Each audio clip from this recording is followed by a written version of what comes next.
These vegan mini cheesecakes are rich and creamy and taste totally decadent, but they're actually sneakily kind of healthy.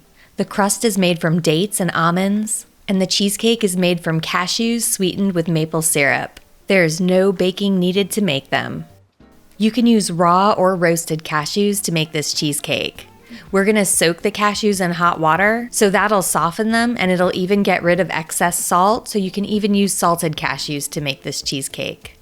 Let's do it! First, make your crust by combining almonds and dates in your food processor. Oops, I forgot the water. Process until you have a sticky, crumbly mixture that holds together when you press it. Scoop the mixture into a lined muffin pan and then press it down really firmly. Your crust is ready! Now let's make that creamy cheesecake filling.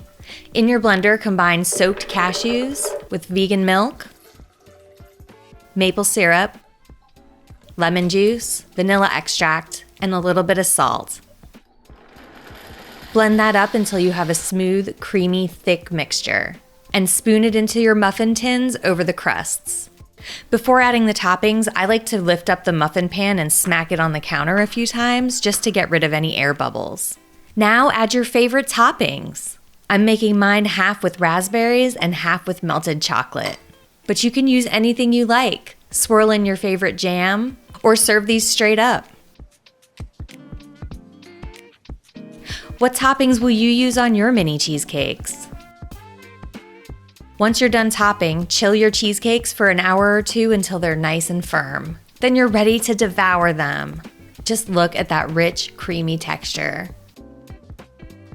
I hope that this video answered all of your questions about how to make these vegan mini cheesecakes. If you have any questions I didn't address, feel free to drop a comment. I am always happy to help. And don't forget to rate and subscribe. Happy cooking!